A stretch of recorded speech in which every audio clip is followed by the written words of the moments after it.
Petco Park, a new beginning, let's go. Started back rocking the brown. Ever since we've been knocking them down. Baby said she wanna go to the game. Taught her how to say Padre gang.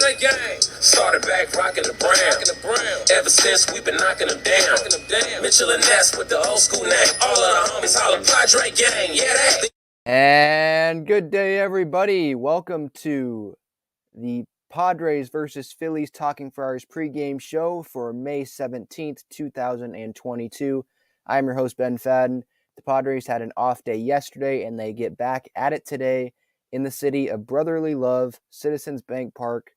Phillies Padres. Mike Clevenger on the mound for the Padres today, and it seems like it's going to be Zach Eflin on the mound for the Philadelphia Phillies. Not quite sure that it is going to be him, though, because I think he has to clear COVID protocols. He has not pitched since May 1st at the big league level. But we'll get into that pitching matchup in a little bit. Phillies enter today's matchup 17-18, coming off a series win against the Dodgers. They took 3 out of 4 at Dodger Stadium in Los Angeles over the weekend. And then the Padres, 22-13, they took 2 out of 3 against the Braves in Atlanta. Episode 163 is out on podcast platforms on this YouTube channel, recapping, giving my reaction to that Braves series if you are interested in that, before the 3:45 p.m. first pitch today on Bally Sports San Diego, 97.3 The Fan. Make sure you follow this Twitter account at Talking Friars for in-game highlights. All the Talking Friars content is there. Instagram, TikTok as well. I hope you can subscribe to this YouTube channel. I will personally respond to you if you comment in the comments below that you have subscribed to the YouTube channel. I will comment and thank you personally to every one of you that do. People want me to get to those 1,000 subscribers so that they can start implementing some of those super chats. Gil, how's it going? Hope you're doing well. All right, so the Padres are second place in the National League West, a half game back of the Dodgers after the Dodgers did win yesterday. The Phillies, they're in second place in their division in the National League East. They're 5.5 games back. The Padres, obviously, like I mentioned, coming off that series win. And with the off day yesterday, they're moving Mackenzie Gore and Nick Martinez to the bullpen for it seems like this series, at least with Gore this series. And then Gore might make his next start in San Francisco over the weekend. But Clev, Snell, and then Darvish are scheduled to start this series today. Clev, tomorrow, Snell, and then on, what would that be? Thursday would be Darvish before they have that weekend series against the San Francisco Giants in the Bay Area. As for the Phillies, I mean, 17-18, they've been really carried by Bryce Harper. He's one of the MVP frontrunners along with Manny right now. There's some that might make the argument that Bryce doesn't deserve to be the MVP because he's not playing defense like Manny is, right? He's DHing. But you also got to realize that he's playing through a partially torn UCL. So that's pretty hard to do, I'd imagine, anyway. So for him to be putting up this numbers, he just won National League Player of the Week. So for him to be playing this well, I think that says something, and that's really, really impressive. As for the pitching matchup today, Mike Clevenger against probably Zach Eflin, like I mentioned. Clev has a 5 ERA in the 2 starts that he's had so far this year in the regular season. He has not gone more than 4 2/3 innings in either 2022 start. He's gone over 90 pitches in both of those outings. So to me, that tells me that he should be finishing in that range again tonight. And if he just doesn't walk as many guys or can get some fast outs, he'll be able to get through 5 innings tonight because he at least has that type of leash. I know that's not a long leash. That's not Manaea, going 110 pitches or anything like that. But they're still out back-to-back starts, 90-plus pitches. He's ready to go. And then for Eflin, if he does start, a 4.50 ERA so far this year. Like I mentioned, he has not pitched since May 1st against the Mets because he's been dealing with COVID. He's been on the COVID list. And so if he gets activated tonight, I believe that's who is starting. But according to MLB.com right now, at 12:12 p.m. Pacific time, there is no actual starting pitcher listed for the Phillies. But according to people in Philly, that's who is expected to start tonight for Philadelphia and Joe Girardi. We can get to the bullpen situation here. There's not a ton to talk about in terms of the bullpen, just because, they had the off day yesterday. Really what to talk about here in this bullpen situation is Gore and Martinez. Everyone's available. They've had at least one day off. I mean, Steven Wilson and Suarez have had at least 2 days off. Kerr hasn't pitched in a while, and then Gore and Martinez have not pitched in a while either, because they were scheduled to be starters, right? They're going through that every fifth day thing, but they're being moved to the bullpen, it seems like, for this series. Martinez probably longer than Gore. Gore's probably going to make his next start. It seems like he's only in the bullpen just for this time through the rotation, save some innings. All 5 of those starters, Gore, Darvish, Snell, Manaea, Musgrove, they're all healthy, so there's no need to put him in there when everyone else is healthy right now. Just trying to steal some innings for later in the year, I think, is what they're trying to do. And I agree with that decision. I was talking about that on the last episode of the podcast and this YouTube show. I agree with their decision. I think it's smart based on what they're doing right now, based on the health right now. But for the bullpen situation, I mean, everyone has had at least one day off with the off day, so everyone should be ready to go. But you also got to take into account that they don't have an off day through the rest of this week. They have 3 games here and then 3 games against the Giants. Chris Matt, maybe he doesn't go today. Maybe they just want him to be ready for Snell tomorrow if Snell doesn't go long. But then they have Martinez and Gore. So maybe they're designating Martinez as the guy tonight. Or it might be Gore because Clev is a righty, so maybe they want the right-lefty thing. But one of those 2 guys maybe might be the emergency to come in after Clev if he doesn't go, through 5 innings, or even if he does, he can have Martinez pitch a couple innings or Gore pitch a couple innings. It feels like it's only going to be 1 inning, but it could be a couple innings. And like I mentioned, have that right-left type matchup there. So that's the bullpen situation for now. As for the lineup tonight, the Phillies, last time I checked, have not had their lineup released. They are still, 3.5 hours away from first pitch. Let's reload this and see if it's ready yet. Nope. Okay. No starter up there yet. But for the Padres, I think this is an interesting. You move Ha-Seong Kim up to the 2-hole. If I remember correctly, I don't think in the 2-hole on Sunday. I might be wrong on that, but I don't think he was in the 2-hole on Sunday. So he's being moved up, and then Profar being moved down to the 5-hole. To be honest, Meyer probably be a Profar in terms of just who's hotter, but I understand with the ups. And then Cano DHing. Voit not in there. This is the first time with Cano as a Padre that he's DH'd. He played second base on Sunday, made some lackadaisical play, that main lackadaisical play early on Sunday on that Myers lackadaisical throw. But it'll be interesting to see him DH. Didn't have the best day offensively at the plate, but as he said post-game, it's not about him, it's about the team. They got the win. That's all that really matters. Again, I'm not expecting a ton from Cano.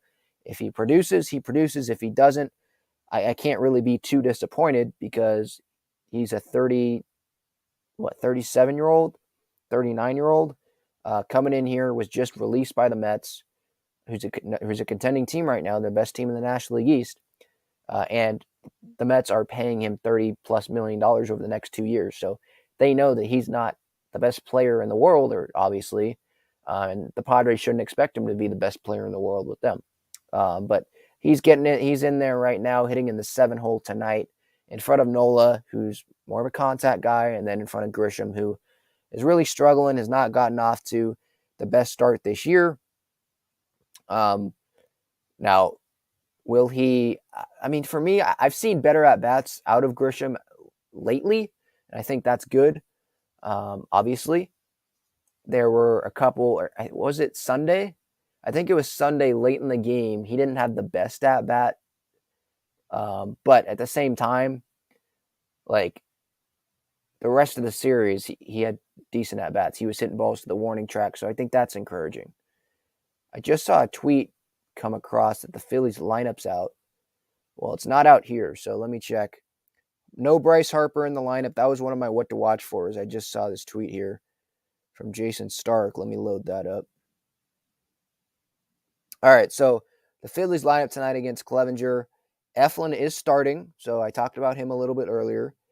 First time since May 1st. And so it's going to be Rhys Hoskins leading off, Alec Boehm, Kyle Schwarber, Nick Castellanos, Gene Segura, Odubel Herrera, JT Realmuto, Bryson Stott, I think is his name. I think he's playing short.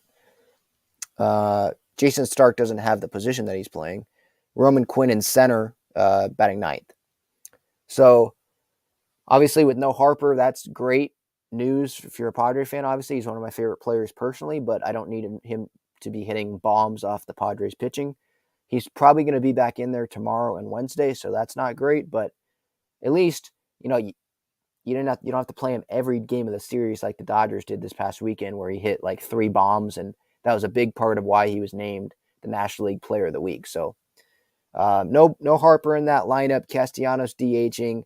It's not a great defensive infield, so kind of like the Braves series. Will the Padres take advantage of that? Or even if they're not trying to take advantage of it, maybe there's a ground ball or two where they get, they top it, and they didn't mean to hit a ground ball, but someone makes a bad throw. We've seen Alec Boehm struggle a little bit early in the year, saying that he hated Philly, but then he obviously apologized. But just not the best defensive team out there, obviously. Rhys Hoskins isn't the best. Boehm, Schwarber, obviously.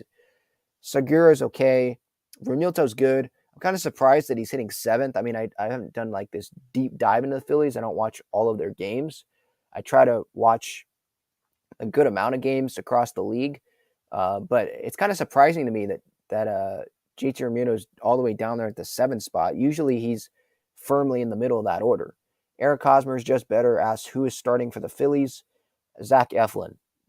Jason Stark just tweeted that out. So I just read the lineup, talked about Eflin, hasn't pitched since May 1st. And in that start May 1st, he allowed 5 runs over 4 1/3 innings.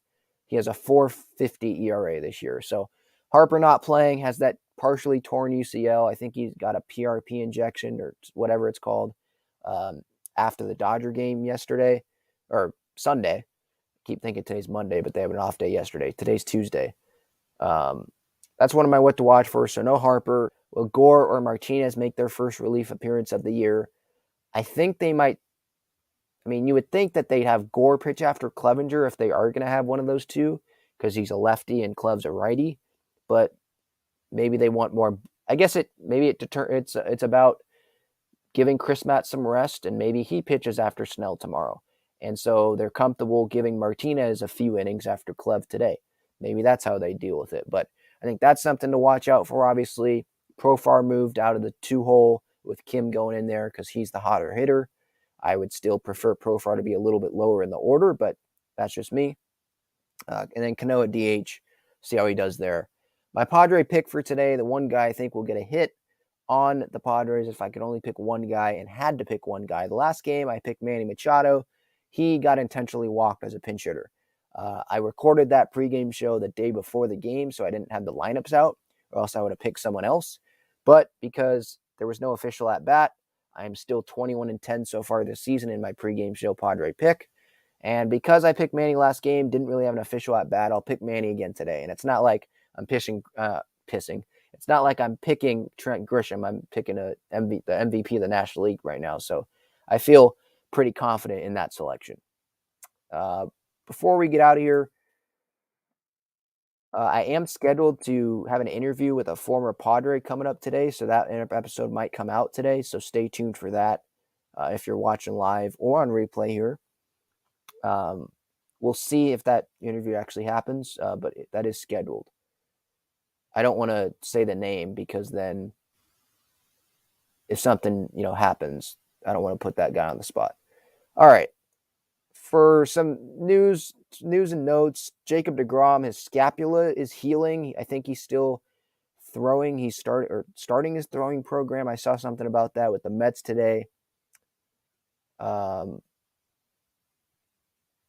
just saw this story about Adam Jones. I hadn't seen that before. Let me see.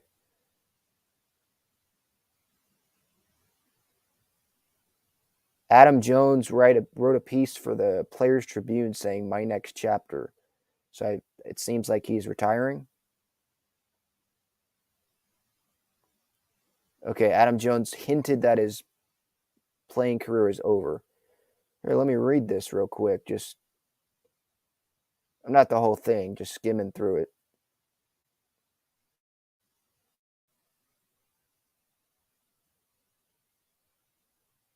Talk about the 2021 Japan series is how he starts it, homering there.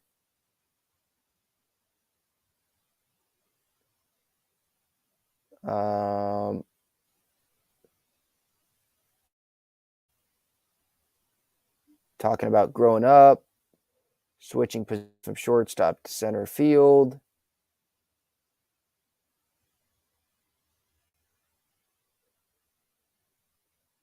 Talking about playing with Ichiro in Seattle.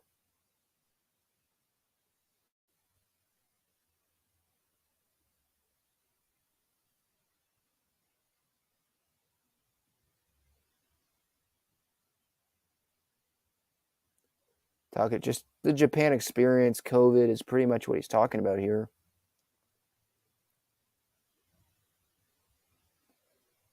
Talking about how his family got a lot stronger through the pandemic and being isolated and the setup that they had.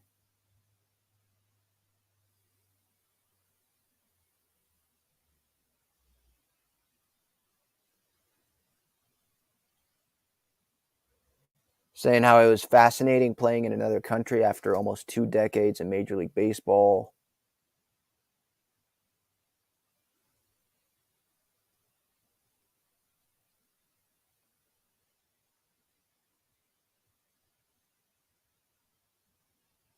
Okay, here it is. He says, now in terms of when that will be, wait, hang on. He said he can't wait to come back to Japan. Now, in terms of when that will be, I'd love to keep playing. I really would. But if my time has indeed come to an end and that last blast is indeed my swan song, you know what? I'm good with that. Baseball has given so much to me over the years. It's taken me to so many places, allowed me to see and experience more than I could have ever imagined.